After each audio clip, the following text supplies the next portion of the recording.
ఏ party గెలిచినా అధికార party జెండా మారుతుందేమో కానీ మన ఇంటి ఆర్థిక పరిస్థితులు మారవు. వాళ్ళిచ్చే తెల్ల రేషన్ కార్డులో 6 కిలోల బియ్యం, మభ్యపెట్టడానికి పెట్టిన స్కీమ్లతో నీ ఇంటి ముందున్న బర్రెకు కుర్తీ కూడా కొనలేవు.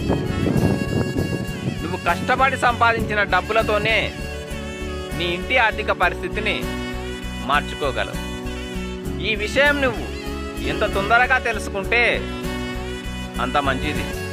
లేదు, నేను కరుడుగట్టిన కార్యకర్తనని కాలరెగిరేసుకొని తిరిగావంటే నీలాంటి కార్యకర్తలు కాలగర్భంలో కలిసిపోతుంటే ఏమీ చేయలేక చూస్తూ ఉండిపోయింది ఈ సమాజం.